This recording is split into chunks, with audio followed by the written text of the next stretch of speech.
వి gold trusted gold buyers తాకట్టులో ఉన్న బంగారాన్ని విడిపించి ఈ రోజు ఉన్న మార్కెట్ ధరకే కొనబడును.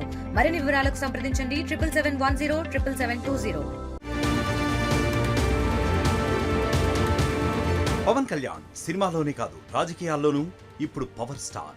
ఏపీ రాజకీయాల్లో ప్రస్తుతం పవన్ తిరుగులేని శక్తిగా ఎదిగారు. అధికార కూటమిలోని కీలక భాగస్వామిగా మారిన జనసేన శుక్రవారంతో 11 ఏళ్ల ప్రస్థానాన్ని పూర్తి చేసుకోనుంది. ఈ అరుదైన సందర్భాన్ని పురస్కరించుకుని ఆ పార్టీ అధినేత AP deputy CM Pawan Kalyan ప్రాతినిధ్యం వహిస్తున్న పిఠాపురం పరిధిలోని చిత్రాడలో జనసేన ఆవిర్భావ దినోత్సవాలు ఘనంగా జరిగేందుకు అన్ని ఏర్పాట్లు పూర్తయ్యాయి. జనసేన జయకేతనం ప్రాసతో కూడిన రీసౌండ్ శుక్రవారం ఏపీని ఓ ఊపు ఊపేయనుందని చెప్పక తప్పదు. మరి జనసేన ప్రస్తుతానికి ఓ ప్రాంతీయ పార్టీగా ఉంది. అయితే దేశంలో ఏ ఒక్క పార్టీకి సాధ్యం కాని రీతిలో 100% స్ట్రైక్ రేట్ సాధించిన పార్టీగా జనసేన భారత ఎన్నికల చరిత్రలో ఓ అరుదైన రికార్డును తన పేరిట లిఖించుకుంది. దేశ చరిత్రలో పోటీ చేసిన అన్ని స్థానాల్లో విజయం సాధించిన పార్టీ ఇప్పటిదాకా లేదని చెప్పాలి. సమీప భవిష్యత్తులో ఆ తరహా సత్తాసాటే పార్టీ కూడా లేదని కూడా చెప్పాలి. ఇంతటి ఘన విజయాన్ని సాధించిన ఉత్సాహంలో పార్టీ ఆవిర్భావ వేడుకలను జనసేన అత్యంత ఘనంగా నిర్వహిస్తోంది. అన్నయ్య మెగాస్టార్ చిరంజీవి అడుగుజాడల్లో సినిమాల్లోకి అడుగుపెట్టారు పవన్. అన్న చిరంజీవి రాజకీయాల్లోకి వెళ్లాలని భావించి ప్రజారాజ్యం పార్టీ పెట్టారు. అయితే అది సాఫీగా సాగలేదు. కాంగ్రెస్ పార్టీలో విలీనమైపోయింది. కానీ పవన్ కళ్యాణ్ రాజకీయ ఆకాంక్షలు మాత్రం అలాగే ఉండిపోయాయి. ప్రజలకు ఏదో ఒక రూపంలో సేవ చేయాలని నిత్యం తప్పించారు. అందుకే 2014 మార్చి 14న జనసేన పార్టీని ప్రకటించారు.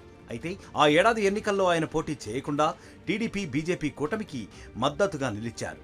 దీంతో ఆ కూటమి అధికారంలోకి వచ్చింది. 2019 ఎన్నికల్లో మాత్రం జనసేన పోటీ చేసింది. టీడీపీ బీజేపీలకు దూరమై సత్తా చాటాలనుకున్నారు పవన్ కళ్యాణ్. అయితే ఆ ఎన్నికల్లో జనసేన దారుణ ఓటమి చవిచూసింది. పవన్ కళ్యాణ్ 2 చోట్ల పోటీ చేసి 2 చోట్ల ఓడిపోయారు.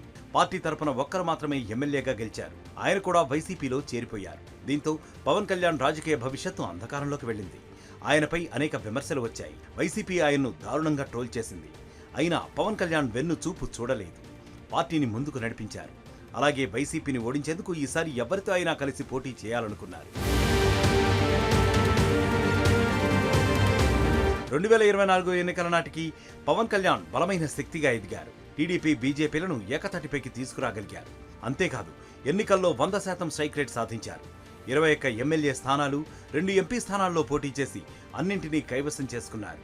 దీంతో పవన్ కళ్యాణ్ క్రేజ్ అమాంతం పెరిగిపోయింది. ప్రభుత్వంలో కూడా ఆయన కీలక భాగస్వామిగా మారారు.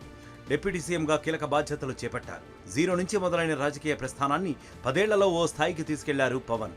అయితే మొత్తంగా జయకేతనంతో జనసేన రేంజ్ నిజంగానే ఎల్లలు దాటడం ఖాయమేనన్న వాదనలు ఇప్పుడు వినిపిస్తున్నాయి. మరిన్ని వీడియోస్ కోసం ఛానల్ ని సబ్స్క్రైబ్ చేయండి. లేటెస్ట్ అప్డేట్స్ కోసం వాట్సాప్ ఛానల్ ని ఫాలో అవ్వండి. ఆ లింక్ డిస్క్రిప్షన్ లో ఉంది.